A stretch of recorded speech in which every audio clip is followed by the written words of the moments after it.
This is the Lancaster Patriot Podcast, and my name is Chris Hume. Today's episode of the Lancaster Patriot Podcast is brought to you by Nickel Mine Floor Covering, located in southern Lancaster County, Pennsylvania. Nickel Mine Floor Covering offers sales and installation of quality carpet, ceramic tile, hardwood floors, laminate flooring, vinyl, and more.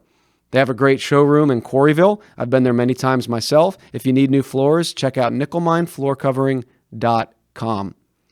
Well, over the weekend, the Rolling Stone put out an article in response to a previous episode of the Lancaster Patriot Podcast that featured Luke Saint and discussed Luke's new book, The Sound Doctrine of Theocracy. Now, in response to that Rolling Stone article, we are working on getting Luke Saint back in studio for a full response. And as I will mention, I have personally invited Tim Dickinson, the author of that Rolling Stone article, to join us for that discussion. Tim has not responded yet.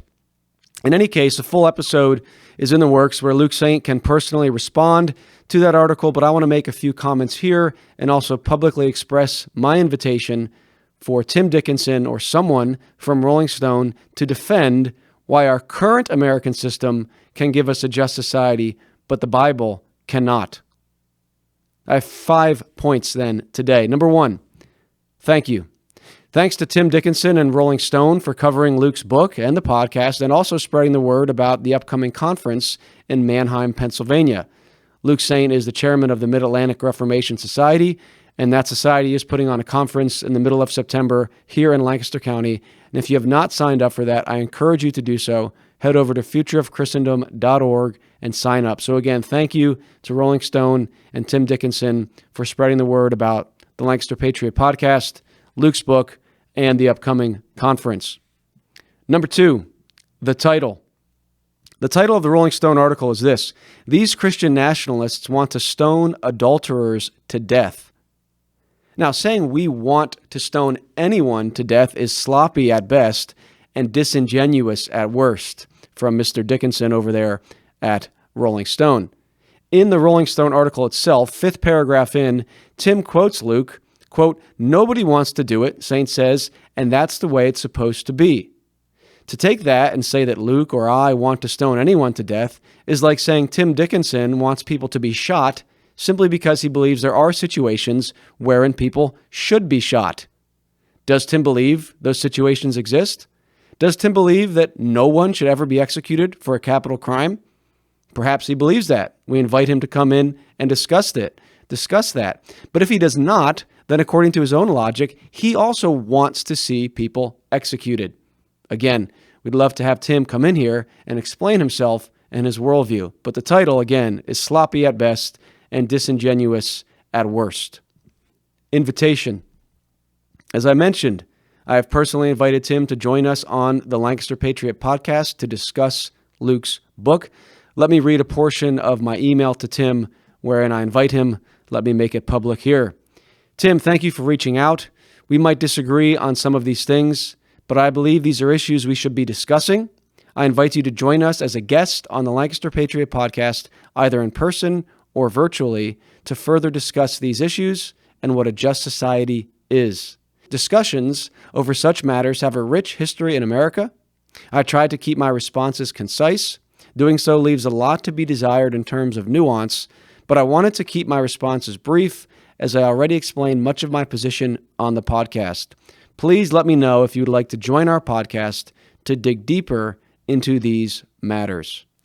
It appears from Tim's article and also the brief email interaction that I've had with him that Tim believes the current democratic system of America offers a better path to a just society than the Bible does. Now, this is a system, our current American system, that has given us 60 million slaughtered babies, countless broken homes via adultery in many cases, rampant crime, widespread divorce, a transgender religion that leads to boys getting their genitals cut off and young girls taking testosterone and having their breasts sliced off. And Christians who believe the Bible offers a better way are the crazy ones? Again, Tim, come in and discuss this with us. We would love to have you. Number 4, not a software license. Bill Maher once said, "To most Christians, the Bible is like a software license. Nobody actually reads it. They just scroll to the bottom and click I agree. Well, Bill and folks at Rolling Stone, we do read it, cover to cover, over and over again, and we actually believe it, and we are not ashamed of it, and nor was Jesus. For example, Jesus said in Matthew 15, verse 4, "For God commanded, honor your father and your mother, and whoever reviles father or mother must surely die." When will Rolling Stone do an article on Jesus wanting to execute those who revile their parents? You see, the irony here is that the pagans are destroying society all around us by rejecting the Christian scriptures and returning to pagan gods. They are promoting the slaughter of babies in the womb, the butchery of kids in the name of transgenderism, the removal of old folks via euthanasia, and the utter destruction of the family unit via immorality, porn, adultery, and sodomy. And then they claim to occupy some moral high ground to sit in judgment on Christ and his word. Here's part of my response to Tim's email that he did not include in the article. Quote, "American society currently executes babies in the womb by tearing them limb from limb. These babies have not been convicted of any crime. Biblical justice requires a person to be found guilty of a capital crime before being executed." Now, of course, I'm not surprised that that comment and others like it were omitted from Tim's article in an attempt to make Christians look like the bad guys. Of course, I expect that. People like Tim need to be born again. And but for the grace of God, there go I. To Tim and the folks at Rolling Stone, repent and trust in Jesus. But to the Christians, you have a choice to make here. Are you going to be ashamed of the very words that Jesus meditated on day and night? Are you going to shy away from the Bible? Are you going to treat the Bible, in the words of Bill Maher, like a software license? Or are you going to treat it the way Jesus did?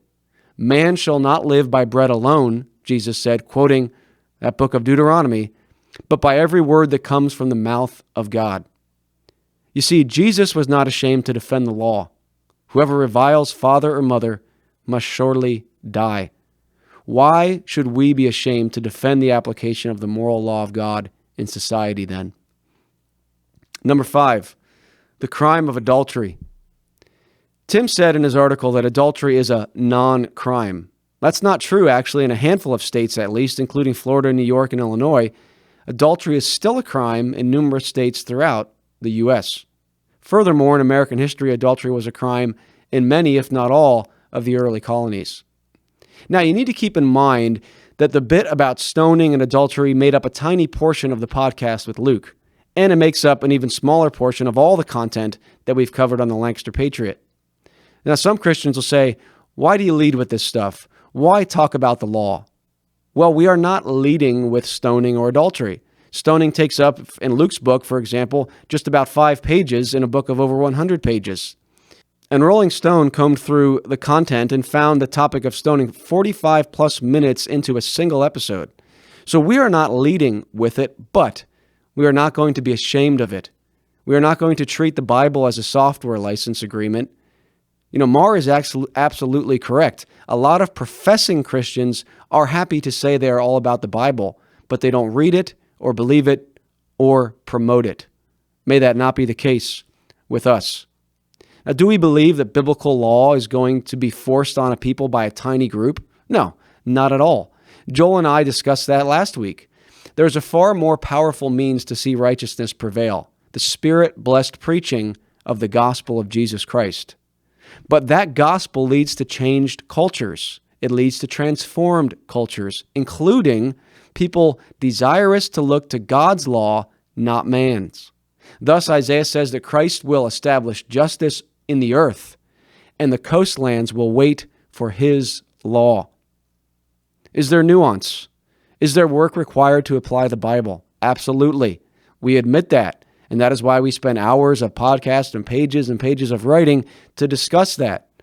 Of course, Rolling Stone seems to be not interested in that.